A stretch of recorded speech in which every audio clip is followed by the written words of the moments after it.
저에게 여름은 여름이고 겨울도 여름입니다. 예, 자나깨나 저에게는 선풍기가 필요합니다. 주님도 필요하지만 한 손에는 주님과 한 손에는 선풍기가 늘 필요하다는 사실을. 예, 저도 모르겠어요. 그 병원 갈 때마다 제가 어디가 아픈 건 아닌데 성도님들이 가끔 물어요. 이렇게 막 새벽에도 막 이렇게 추운 날씨에 본인들은 파카 입고 막 추워서 막 이렇게 덜덜덜덜 하고 있는데 저 최 목사라는 사람은 이 추운 날씨 막 땀을 삐질삐질 흘리고 막 선풍기 틀고 이러니까 혹시 목사님 어디 아프신 거 아니냐고 막 그렇게 물으시는 분들이 있는데 건강 검진 받으면 괜찮다고 합니다. 아직까지. 그래서 너무 걱정은 안 하셔도 될 것 같고 또 뭐 주님 부르시면 가야죠, 그죠? 죄송합니다. 인생의 선배님들 앞에서 제가 별소리를 다 하고 있네요.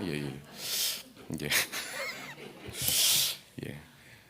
사실 그 토요 새벽 그 설교를 제가 2주 연속 하는 것 같은 느낌을 제가 지금 받고 있습니다. 그 이유가 뭐냐면 지난주 토요일 날 사실 제 순번이어서 제가 이제 말씀을 이제 11장의 요한복음 11장의 말씀을 갖고 이제 준비를 하고 있었는데 목요일 날 이제 저녁에 이제 카톡에 메시지가 왔습니다. 이번 토요 새벽에 박재련 선교사님이 오셔서 메시지를 전하십니다.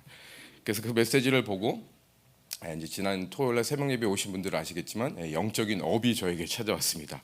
왜냐면 한 주간 더 시간을 설교를 준비할 수 있는 시간이 이제 생겼다라고 이제 너무나 기쁘고 감사한 그 이제 설교를 더 열심히 잘 똑바로 준비하라고 이렇게 하나님이 주신 생각으로 알고 영적인 이제 업이 찾아왔는데 자고 일어나자마자 금요일 날 새벽에 영적인 다운이 바로 찾아왔습니다. 왜냐하면 금요일 새벽 본문이 이제 제가 준비했던 요한복음 11장 말씀을 이제 박 목사님이 하시겠다고 변경을 하시겠다고 메시지를 보내셨기 때문이죠. 그래도 운전하고 오면서 주님께 기도했습니다. 혹시나 주님 포인트를 조금 박 목사님 다른 쪽으로 좀 하게 해주시면 제가 이 설교를 다음 주에 조금 이제 본문은 같지만 다른 좀 관점에서 할 수 있도록 해주십시오. 이렇게 영적인 업으로 다시 갈 수 있도록 좀 해주십시오. 간절히 기도하며 20분 동안 제가 거의 막 부르짖으며 왔는데 여러분 아시겠지만 총신대 신대원 출신의 개혁주의 입장에서 성경을 바라보는 해석이 여러분 뭐가 다르겠습니까? 그래서 그 앞에서 이제 선하신 또 완전하신 그 주님의 계획이기에 그 하나님의 완전하신 그 계획에 순종해서 요한복음 13장 말씀을 제가 다시 새롭게 준비했기 때문에 그래서 제가 지금 토요 새벽 예배를 2주 연속하는 것 같다라는 말씀을 드리고 있는 것입니다. 그래서 결론은 대충 하려다가 주님 앞에서 큰 소리 한번 먹고 정신 차려서 말씀을 준비했기 때문에 짧지 않다라는 것을 여러분들에게 전해드리지만 그러나 너무나 긴장하지 않을 것은 평소와 똑같습니다. 너무 그렇게 막 40분 50분 가지는 않을 거니까 여러분 마음을 좀 여시고 강팍한 마음으로 듣지 마시고 넓은 마음으로 들으시기를 바랍니다. 여러분 요한복음 전체 21장으로 구성이 되어져 있는데요. 많은 성경학자들은 요한복음을 크게 두 부류로 나누게 됩니다. 1장부터 12장까지는 소위 표적의 책이라고 부릅니다. 7가지의 표적을 중심으로 예수님 자신이 누구신지를 드러내고 있고 또 13장부터 마지막 21장까지는 소위 영광의 책이라고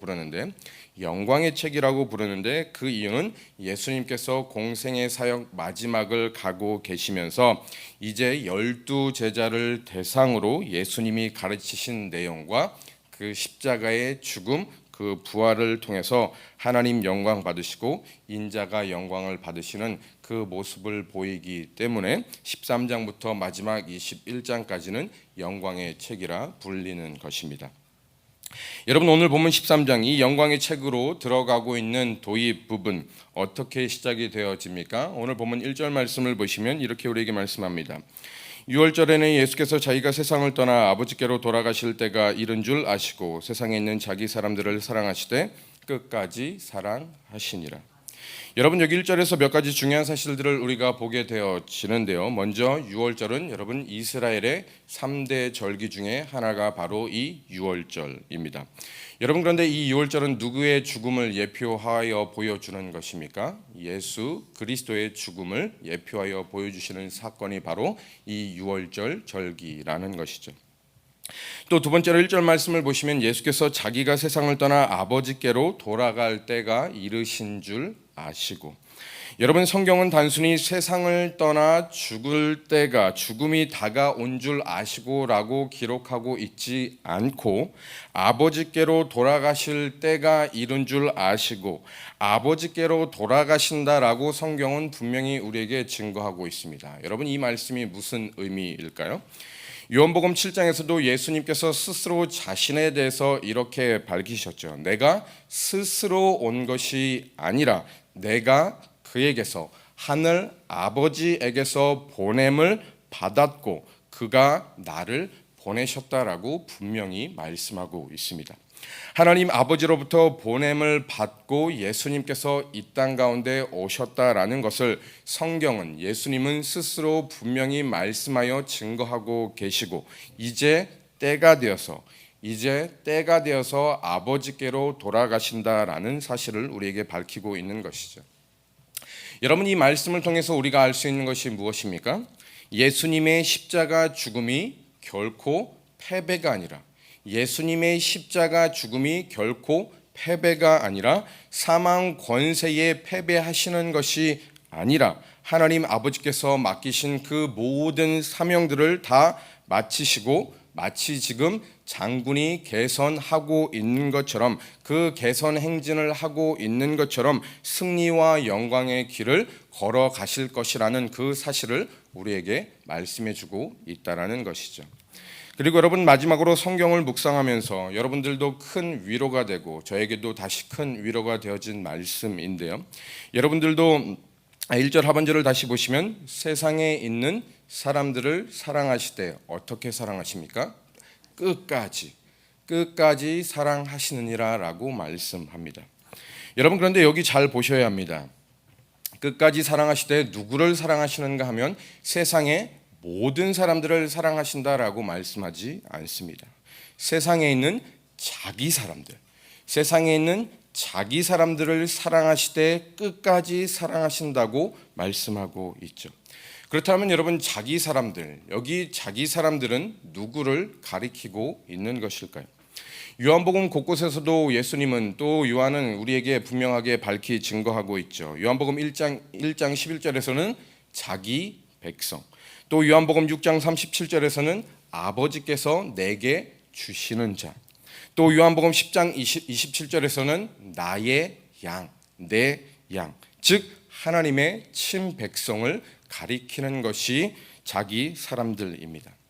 창세전에 택함을 받은 자들, 예수 그리스도의 보혈의 피가 심령 가운데 뿌려진 자들, 거듭난 자들을 자기 백성으로 성경은 가르치고 있다라는 것이죠. 그런데 여러분, 자기 백성들, 아버지께서 주신 자들을 사랑하시는데 어떻게 사랑하십니까? 끝까지 사랑하십니다. 여러분, 우리가 사는 이 세상은 세상뿐만이 아니라 우리의 마음이 여러분 얼마나 변덕스럽습니까? 누구 하나 제대로 사랑하기 쉽지 않은 것이 우리의 마음입니다. 사랑해야지. 그래, 말씀을 읽었으니, 기도했으니, 결단했으니 사랑해야지. 우리가 아무리 마음을 먹고 결단을 해도 여러분, 그 사람의 우리가 사랑하려고 하는 그 사람의 반응에 따라 우리의 마음이 바뀌게 되어집니다. 누군가를 좋아했다가 싫어하기도 되고, 또 이런 말을 들어보셨을 것입니다. 요즘 아주 한국 사람들이 말을 줄여서 하는데, 여러분 금사빠라는 말을 아시죠? 웃으시는 분들은 드라마를 많이 보시는 분들인 줄 압니다. 금사빠가 뭐죠? 금방 사랑에 빠지는 것을 이야기합니다. 그러니까 금방 사랑에 빠지기도 했다가 또 반대로 금방 실증이 나기도 하는 것이 우리 사람들의 마음 심령이라는 것이죠. 여러분, 우리의 기분과 감정에 따라서, 또 때로는 상대방이 나에게 하는 그 행동과 말투에 따라서 사람을 좋아했다가 또 싫어하기도 하는데, 여러분, 우리 주님은 그러한 변덕스러운 사랑을 하시는 것이 아닙니다. 한 번 사랑하기로 작정하셨으면, 한 번 이 영혼을 사랑하기로 작정하셨으면 그 사랑이 변하지 않고 끝까지 사랑하십니다. 여러분, 저와 여러분, 우리가 주님의 은혜로 거듭났다라고 할지라도 여러분, 우리가 완전한 상태가 되지 않았기 때문에 여전히 우리 안에 죄성이 남아 있습니다. 그래서 우리가 여러분 여전히 이 땅 가운데서 거듭났다 할지라도 날마다 죄를 지으며 살아가는 존재입니다. 그런데 여러분 우리가 뭘 좀 잘못했다고 해서 주님 보시기에 마음에 안 들어서 나 너 이제 사랑하지 않을 거야 너 미워 그렇게 하지 않으시고 자기 백성을 향한 그 사랑하심이 변함이 없다라는 것입니다. 어떤 조건적인 우리의 행동에 따라 변하는 그러한 사랑이 아니라 사랑하시되 자기의 친백성이기 때문에 자신이 삼으신 자녀이기 때문에 포기하지 않고 변함없이 끝까지 사랑하신다라는 사실입니다. 여러분 서두에서도 잠시 말씀을 드렸지만 이 영광의 책이라고 불리는 이 13장의 말씀이 시작이 되어지면서 여러분 제자들을 집중하고 있는 이 말씀 속에서 사랑하시되 끝까지 사랑하시는 그 사랑의 예수님의 그 사랑의 모습이 어떻게 나타나고 있을까요? 오늘 보면 4절의 말씀인데요. 저녁 잡수시던 자리에서 일어나 겉옷을 벗고 수건을 가져다가 허리에 두르시고 5절 말씀입니다. 이에 대야에 물을 떠서 제자들의 발을 씻기시고 그 두르신 수건으로 닦기를 시작하여. 여러분 예수님 당시에는 지금처럼 우리가 신고 있는 이러한 어떤 구두나 운동화가 아니라 대부분 샌들과 같은 신발을 신었기 때문에 여러분 외출을 하고 돌아오면 발이 굉장히 많이 더러워지는 상태가 되어집니다. 그래서 여러분 집집마다 그때는 집집마다 들어오는 문 입구에 돌 항아리 또는 그릇에 물을 담아서 발을 씻을 수 있도록 준비를 해 두었습니다. 그래서 여러분 우리가 요한복음에서 본 것처럼 가나 혼인 잔치에서도 여러분 예수님께서 그 하인들에게 채우라고 명하셨던 그 돌 항아리도 다름이 아닌 사람들이 들어올 때 발을 씻을 수 있도록 준비해 놓은 돌 항아리입니다. 여러분 그런데 이 하인들은 여러분 주인이 시키는 일을 할 뿐만이 아니라 자기 집에 초대해 온 그 손님들, 주인들의 손님들의 발을 씻겨주는 일 역시 하인과 종들이 하는 일이었습니다. 그런데 여러분 지금 이 하인, 종들, 노예가 하는 일을 누가 하고 계십니까? 만왕의 왕이신 하나님의 아들이신 예수께서 그 일을 하고 계십니다. 겉옷을 벗고 수건을 허리에 동이고 대야에 물을 떠서 제자들의 발을 하나씩 한 명씩 씻어주고 계신다라는 것이죠. 여러분 예수님께서 십자가의 길을 그 여정을 가는 그 과정 속에서 제자들을 향한 그 자신의 사랑을 나타내 보여주고 계신데 여러분 왜 그 사랑의 표현이 제자들의 발을 씻기는 이 모습으로 우리에게 보여주고 계신 것일까요? 여러분 이 세족식 단순히 예수님께서 제자들의 발을 씻겨주시는 겸손을 행하였다라는 것을 보여주기 위함은 아닙니다. 여러분 여기서 우리가 역사적인 배경을 조금 알아야 하는데요. 구약의 출애굽기 30장 18절부터 20절까지 말씀을 보시면 이렇게 구약 성경이 우리에게 증거합니다. 같이 한번 한 목소리로 읽어볼까요? 시작. 너는 물두멍을 노수로 만들고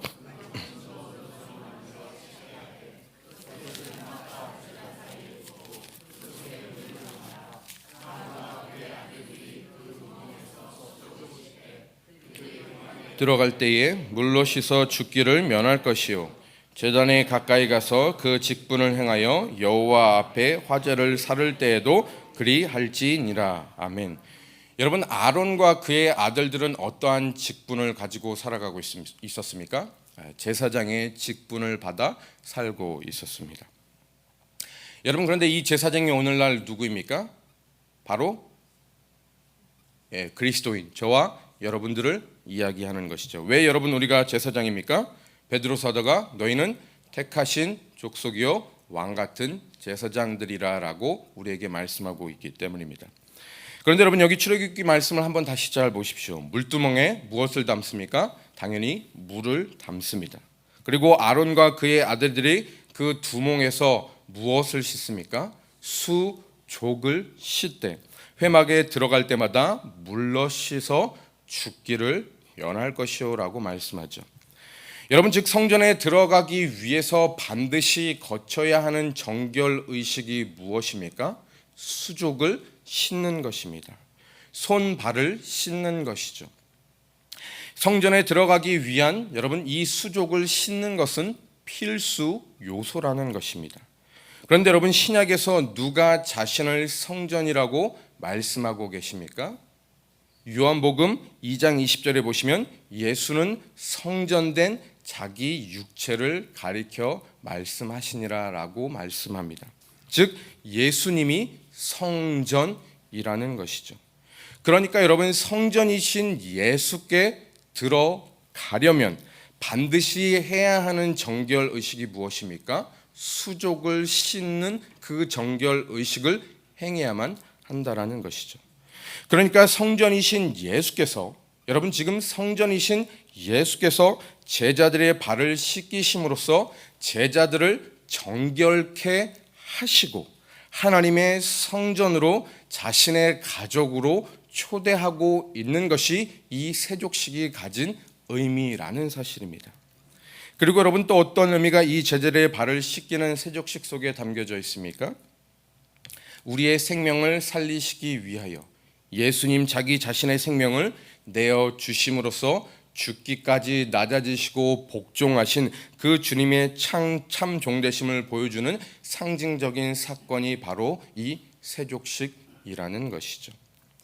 여러분, 예수님께서 이제 아버지께로 돌아가야 할 때가 된 것을 아시고 제자들의 발을 하나하나 씻기시는데, 여러분 그 가운데 누구의 발도 씻기셨을까요? 그렇습니다. 가롯 유다 그의 발도 씻겨 주셨습니다.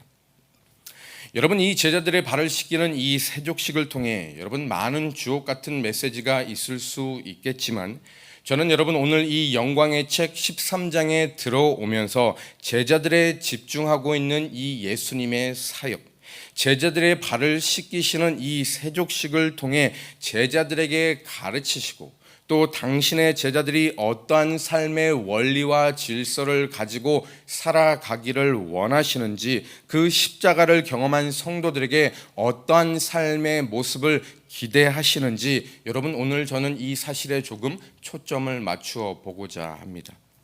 여러분, 성경을 보시면 아시겠지만 예수님께서 가룟 유다가 자신을 파실 것을 모르지 않으셨습니다. 지금 그 사실을 예수님이 모르시고 가룟 유다의 발을 씻어 주신 것이 아니라는 것이죠.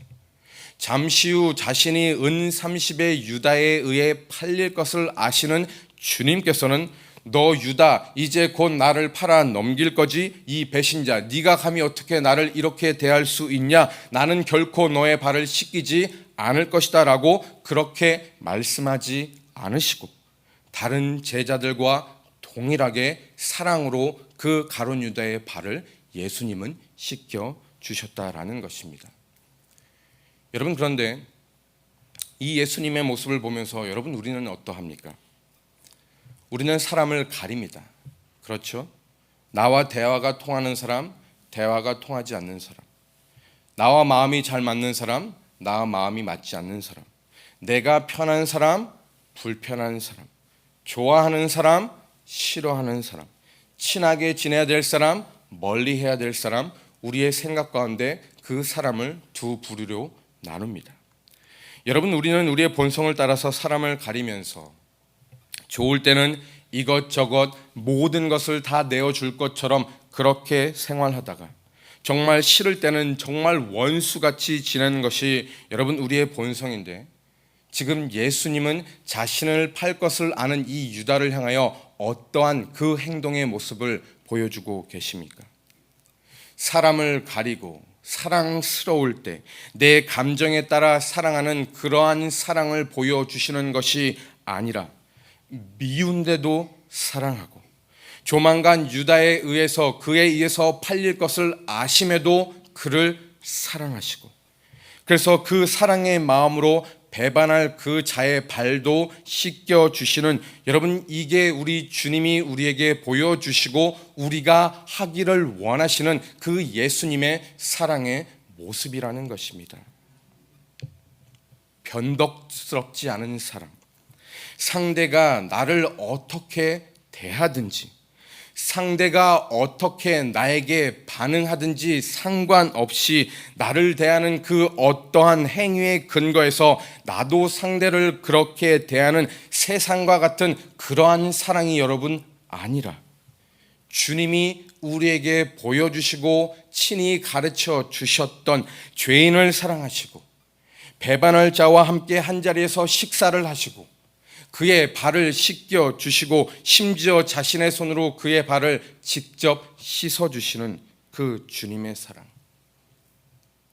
한 번, 두 번, 세 번, 3~4번 해보고, 거봐, 내가 사랑해 봤는데 안 되잖아. 저 사람은 변하지 않잖아. 나는 할 만큼 다 했어. 더 이상 할 수가 없어. 주님, 내가 최선 다한 거 아시잖아요 라고 하면서 포기하는, 여러분, 그러한 사랑이 아니라 주님의 사랑으로 포기하지 않고 끝까지 사랑하시는 그 예수님의 사랑. 그 사랑을 지금 예수님은 우리에게 세족식을 통해 보여주고 계신 것입니다. 여러분, 그렇게 제자들의 발을 하나하나 씻겨주시다가 누구의 차례가 되었습니까? 여러분들이 잘 아시는 또한 베드로의 차례가 되었습니다. 고분고분 그가 받을 리가 없겠죠. 그의 성격상. 다혈질에 자기 주장 강하고 나서기 좋아하고 그 누구보다 예수님께 큰 사랑을 받기를 원하는 이 열정적인 베드로의 차례가 여러분 되었습니다. 주님께서 수건을 허리에 두르시고 물을 떠서 오실 때부터 그는 이미 간질간질하였습니다. 뭐 하시는 겁니까? 지금 이거는 선생님이 하실 일이 아닙니다라고 이미 목구멍까지 하고 싶은 말이 있었을 것입니다. 그럼에도 눈치는 조금 있었는지 분위기가 굉장히 엄숙해 보이자 자신의 성질을 꾹꾹 누르면서 참고 자신의 차례가 올 때까지 아마 참고 있었으리라 생각이 되어집니다.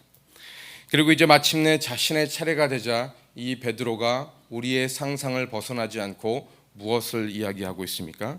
주님, 어떻게 주님께서 종인 나의 발을 씻기실 수 있습니까?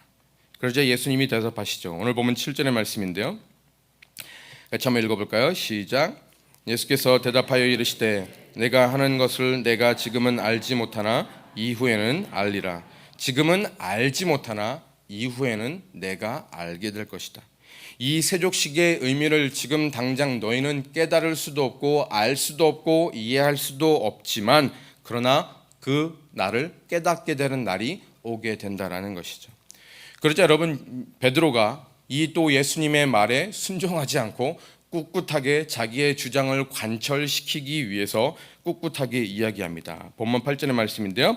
또 같이 한번 읽어볼까요? 시작. 베드로가 이르되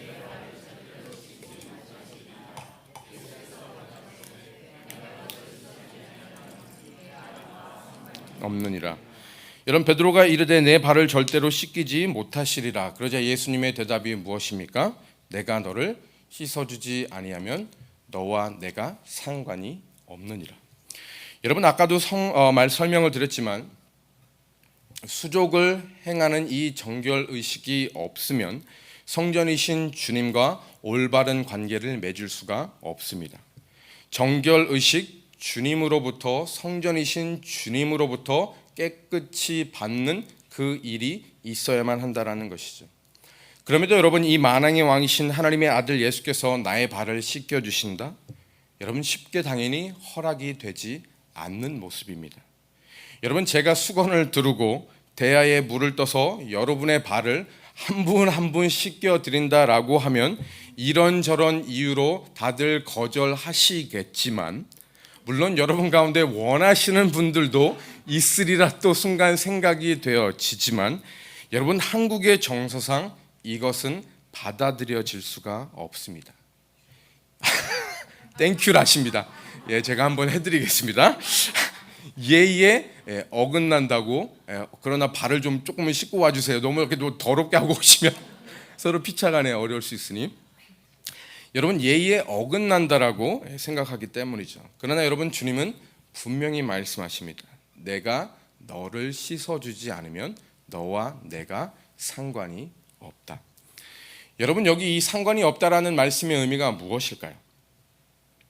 여러분 이 상관이라는 번역되어진 이 헬러 단어가 똑같이 쓰여진 곳이 어디인가 하면 누가복음 15장에 등장합니다. 이 상관이라는 똑같은 헬러 단어가 누가복음 15장 어디서 등장하냐면 잃은 아들을 찾은 그 비유 속에서 말씀에서 동일하게 사용되어지고 있는데 그곳에서는 어떠한 그 한국말로 번역이 되었는가 보면 거기서는 분깃이라고 번역이 되어져 있습니다. 그러니까 여러분 이 상관이라는 이 헬라어 단어 속의 의미 가운데는 예수님께서 주시는 몫을 받다, 분깃을 받다라는 이 상속의 의미가 담겨져 있다라는 것입니다. 그러니까 내가 너를 씻어주지 아니하면 내가 너와 상관이 없다라는 이 말씀의 의미가 무엇인가 하면 천국의 기업, 천국의 분깃을 상속받지 못한다라는 의미가 담겨져 있다라는 것이죠. 여러분 그래서 지금 우리의 입장에서는 어떻게 보면 이 베드로의 마음과 그의 말과 그의 입장은 여러분 우리는 충분히 납득이 되고 이해가 되어지는 것은 사실이긴 하지만 여러분 이 모습 속에서 그가 비난받아야 할 어떠한 모습을 행하고 있는 것은 아니지만 여러분 주님이 베푸시고 부어주시는 은혜를 우리가 거절할 수는 없다라는 것입니다. 베푸시는 은혜 거저 감사함으로 우리가 받는 것이죠. 여러분 그런데 여기서 한 가지 질문을 드립니다. 때가 되어서 우리를 찾아와 주신 그 은혜, 하나님과 원수되었던 나를 위해 십자가의 모든 피 흘려주신 그 하나님의 은혜, 하나님의 계획 가운데 일방적으로 믿음을 선물로 주신 이 놀라운 은혜, 그 은혜를 여러분 과연 우리가 갚을 수 있을까요? 여러분들은 어떻게 생각하십니까? 많은 분들이 종종 이렇게 얘기합니다. 제가 교회에서 헌신하고 하나님께 물질을 드리고 선교도 다니며 이런 복음을 전하고 전도를 하는 것 하나님의 은혜를 갚아보고자 함입니다 라는 그러한 고백들을 하시는 분들을 종종 보게 되어집니다. 여러분 과연 우리가 그렇게 은혜 받았다고 해서 그렇게 살아간다고 하나님이 베풀어 주신 은혜를 갚을 수 있을까요? 주님이 나를 위해서 다 주셨는데 나도 주님을 위해 다 드려야지 과연 그것을 우리가 갚았다라고 말할 수 있겠습니까? 여러분 놀랍게도 성경 어느 곳을 보아도 창세기부터 요한계시록까지 66권의 책을 이 성경의 책을 우리가 샅샅이 뒤져보아도 은혜를 너희가 받은 은혜 내가 너에게 베푼 은혜 되갚아라 라고 명령하시는 말씀은 없습니다. 적어도 저는 찾지 못했다라는 것이죠. 왜요? 그 은혜는 갚을 수가 없기 때문입니다. 그리고 여러분 그것을 우리가 갚은다 한들 하나님 앞에서 그렇다면 우리는 할 말이 생기게 되겠죠. 그러면 여러분 그것은 은혜가 될 수가 없습니다. 그래서 여러분 사도 바울은 무엇을 고백합니까? 나의 나된 것은 다 하나님의 은혜로 된 것이니 내가 모든 사도들보다 더 수고하였으나 내가 그 은혜를 갚아보고자 조금 더 열심을 내었다라고 여러분 사도 바울은 고백하지 않습니다.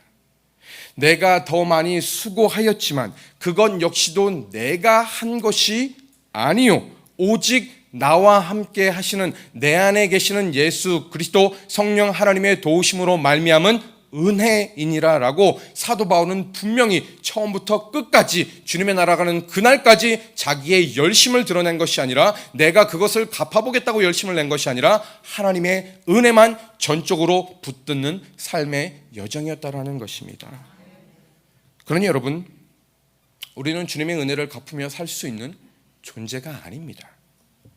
주님께서 주신 복과 은혜 갚을 길이 없는 감격과 감사를 가지고 작은 것이라도 주님께 돌려드리고자 하는 것이 여러분 우리의 마음이지 결코 그것을 갚으며 살 수 있다?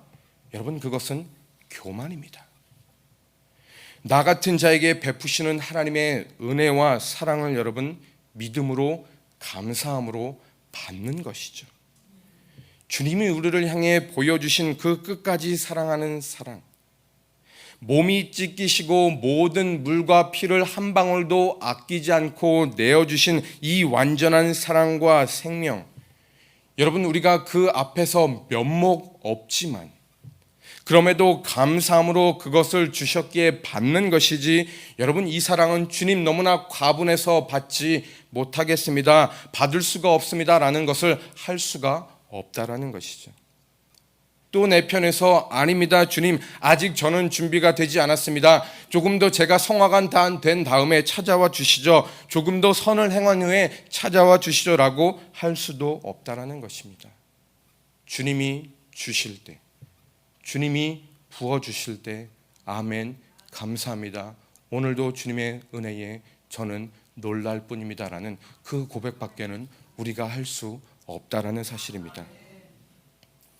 여러분 이 베드로가 주님의 분깃이라는 그 말씀을 듣자 여러분 정신이 번쩍 들었는지 다시 무대뽀와 같은 자신의 본성을 드러냅니다. 오늘 보면 9절의 말씀인데요. 시몬 베드로가 이르되 주여 내 발뿐 아니라 손과 머리도 씻어 주옵소서. 참 알 수가 없습니다. 이 베드로는 정말 대단한 제자입니다. 주님의 분깃, 천국의 기업 나 혼자 다 누리고 싶습니다. 그러니 주님 발만 아니라 내 손 머리부터 발끝까지 다 구석구석 하나하나 깨끗이 씻겨 주십시오. 놀랍죠? 이 모습을 보면 여러분 이해는 됩니다. 무엇이 이해가 됩니까? 다른 11 제자들이 정말 이 베드로를 싫어할 만하다, 그가 왕따가 되지 않은 것이 참 감사하다라는 생각이 듭니다. 여러분 발뿐 아니라 손과 머리 내 온몸 구석구석 다 씻어주십시오 라고 이야기하는 베드로를 향해 주님이 뭐라고 대답하십니까? 오늘 본문 10절의 말씀인데요, 같이 한번 또 읽어볼까요? 시작.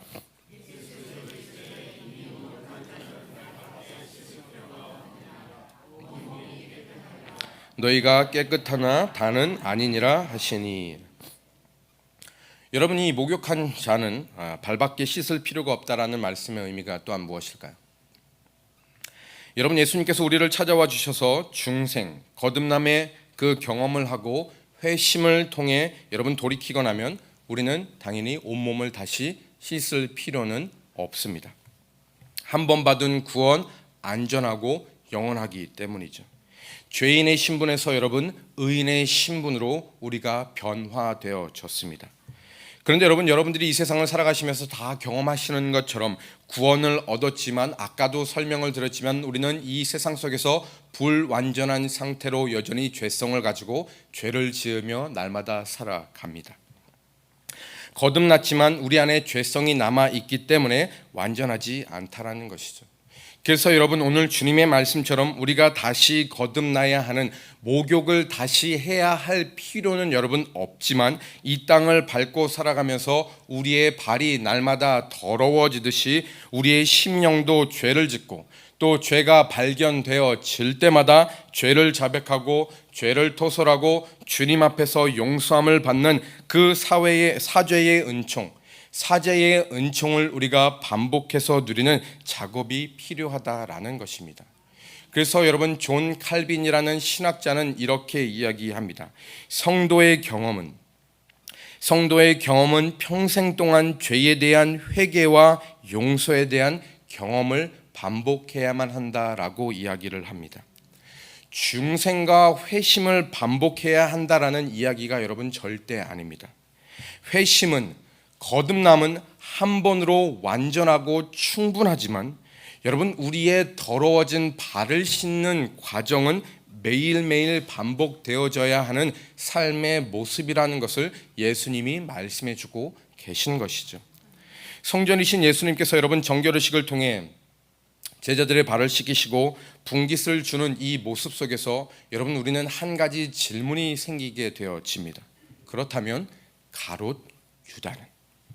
분명 그의 발도 하나님 예수님께서 씻기셨는데 그렇다면 가롯 유다는 어떠한 것인가? 여러분 10절 하반절에 보시면 너희가 깨끗하나 다는 아니니라라고 분명하게 말씀합니다. 다른 말로 하면 무엇입니까? 온 몸이 깨끗하여지지 않은 자가 있다라는 것이죠. 그가 바로 가롯 유다입니다. 여러분, 어제 어떤 분이 이러한 질문을 저에게 하셨습니다. 제 주변에 이런 분이 있는데 그 분은 구원을 받은 자입니까? 여러분, 우리가 이 땅을 떠나기 전에 날마다 해야 하는 여러분 과제가 있습니다. 그것이 무엇인가 하면 저와 여러분, 우리가 날마다 믿음에 온전히 서 있는가, 우리의 신앙을 날마다 점검하는 그 과정이 우리에게 필요하다라는 것입니다. 여러분들이 다른 사람에 의한 평가, 예를 들어서 누군가를 향해 저 사람은 참 목사감인데 목사가 되었으면 좋겠다. 여러분, 그렇다고 해서 그러한 우리들의 평가로 인해서 그 영혼의 천국행이 보장이 되어 있다라고 여러분, 과연 우리가 말할 수 있을까요? 그렇게 말할 수 없습니다. 여러분, 우리가 다른 외적인 것으로 여러분의 자신을 평가하거나 그로 인해서 여러분들이 안전하다라고 생각해서는 안 된다라는 것입니다. 여러분의 신앙을 점검할 수 있는 것은 여러분의 마음 가운데, 여러분의 심령 속에 믿음의 표징이 있는가 하는 것을 보아야만 한다라는 것입니다. 여러분, 어제 새벽에도 제가 잠시 여러분들에게 말씀을 함께 나눴지만 우리의 신앙을 가장 잘 확인할 수 있는 것 중에 하나가 우리의 마음이 가지 않는 사람들을 어떻게 대하고, 가까이 하고 싶지 않고, 같이 있으면 불편하고, 마주하고 싶지 않고, 대화하고 싶지 않고, 내 마음이 거리끼는 그 사람을 끝까지 내가 사랑하려고 하는가?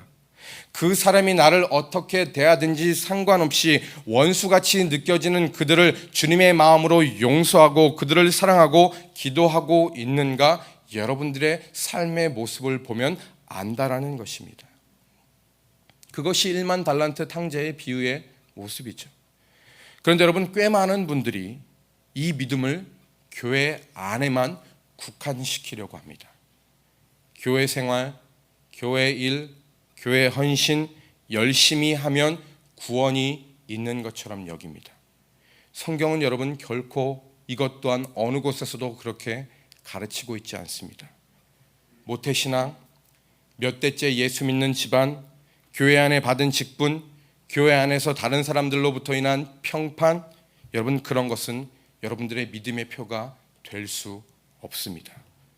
정말 성경의 근거에서 성경의 가르침을 따라 여러분들이 거듭난 자로서 나는 정말 온몸이 깨끗하여진 자인가, 그것을 날마다 보아야만 한다라는 것입니다. 그리스도의 그 보혈의 피가 내 심령 가운데 정말로 적셔져 있는가 점검해야만 한다라는 것입니다. 사람들의 평가에 의해서가 아니라 내 내면의 깊은 그 중심에서부터 하나님을 사랑하고 하나님을 더 알고 싶고 하나님의 말씀에 순종하는 그 열망과 이웃을 정말로 내 몸과 같이 사랑하는, 원수도 끝까지 사랑하는 그 마음이 내 안에 자리 잡고 있는가 점검해 보아야만 한다라는 것입니다. 여러분, 이것은 정말로 중요한 것입니다. 여러분, 이것은 정말로 중요한 일입니다.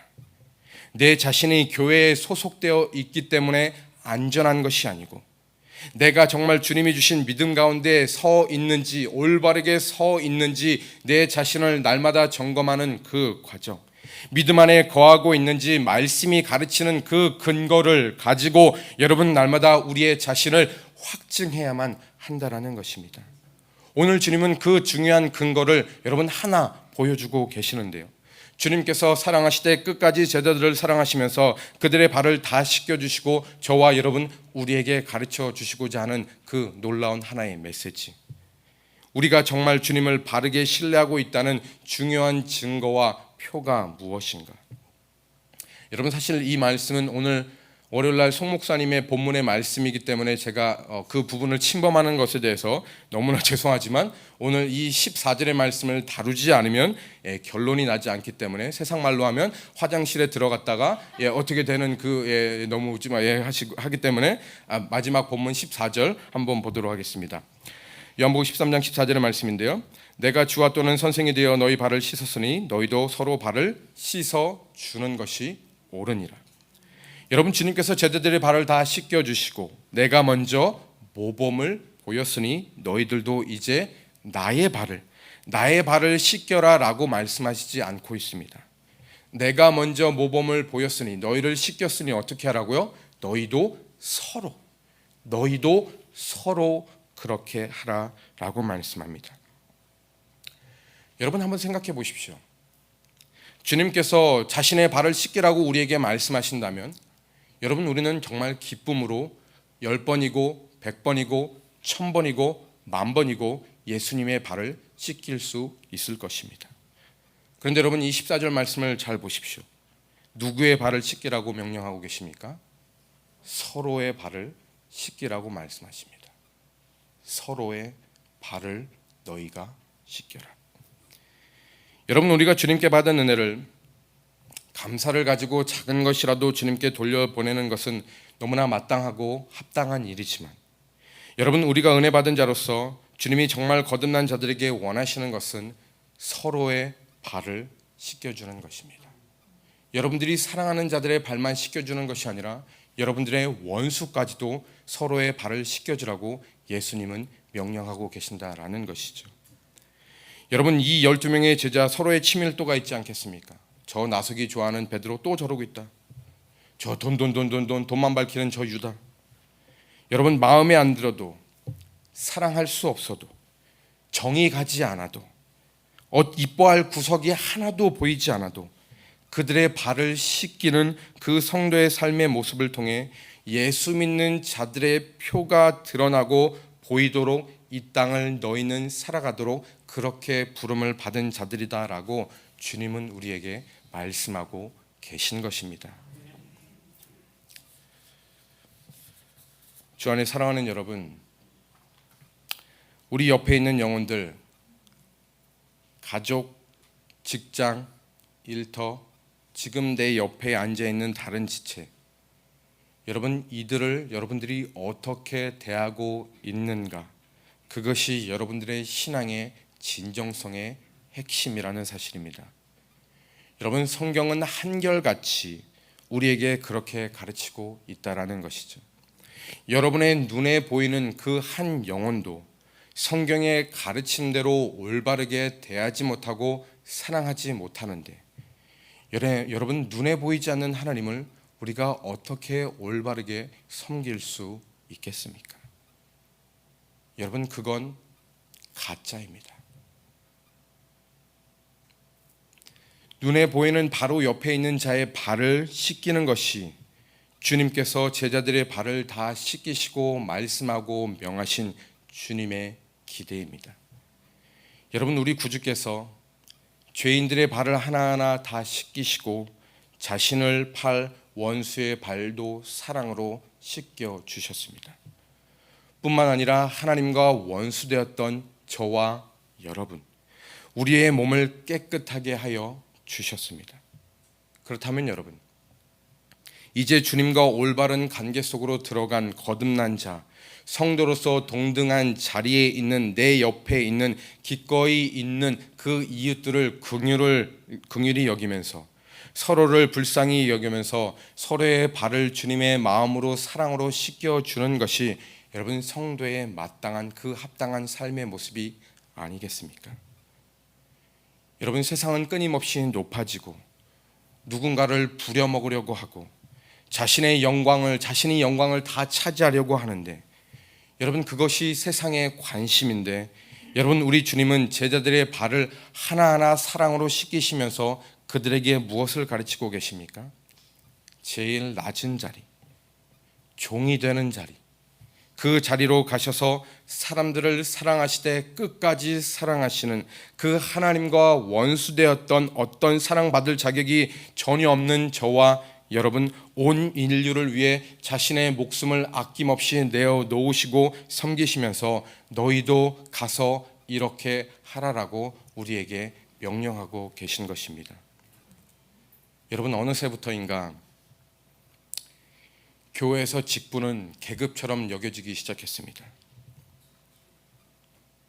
주님의 심장을 가지고 낮아지고 종이 되어서 주님의 몸된 교회를 감사함으로 나를 부르시고 나에게 직분 주신 하나님 앞에서 감사하며 섬기는 것이 아니라 누군가를 부리려고 하고, 또 교회 공동체 내에서 다른 이들의 검증을 받아서 그 자리에 왔다라고 사람들은 생각합니다. 여러분 정말로 그렇습니까? 여러분 정말로 그렇습니까? 교회의 직분이 여러분의 신앙에 대한 여러분 보증입니까? 여러분 성경 어느 곳에서 그렇게 우리에게 가르치고 있습니까? 여러분들이 찾으시면 저에게 와서 보여주십시오. 제가 그렇다면 성경을 오해했다고 여러분 앞에서 사죄하겠습니다. 여러분 세상의 방식으로 그러한 사고를 가지고 자기를 보증하려고 하는 것, 여러분 죄송하지만 그것은 가짜입니다. 그것은 가짜입니다. 하나님이 나는 너를 알지 못한다라고 분명히 말씀하실 것입니다. 주 안에 사랑하는 여러분, 주님의 몸된 교회를 위한 섬김, 그 어떤 이웃이든 가리지 않는 섬김이 여러분 믿음의 표인 줄 믿습니다. 주님이 내 안에 계셔서, 내 안에 살아 계셔서 나를 위해 흘리신 그 십자가의 사랑을 가지고 내 주변의 이웃을 섬기지 않는다? 여러분 그것은 정말로 점검해 보아야만 합니다. 내가 진짜인가 가짜인가? 교회를 얼마나 오래 다녔든지, 여러분 주변에 어떤 이들이 여러분들을 높이고 찬송하고 칭찬하든지, 여러분 그것은 중요하지 않습니다. 속지 마십시오. 그런 외부적인 것에 여러분들의 마음을 빼앗겨서는 안 됩니다.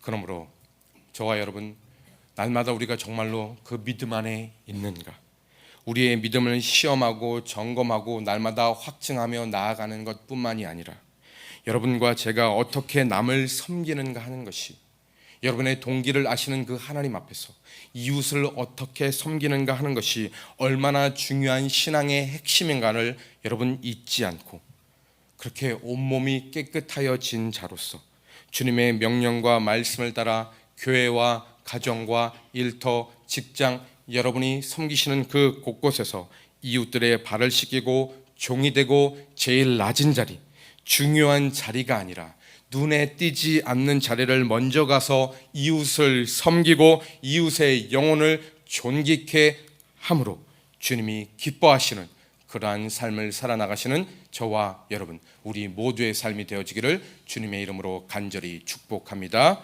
아멘.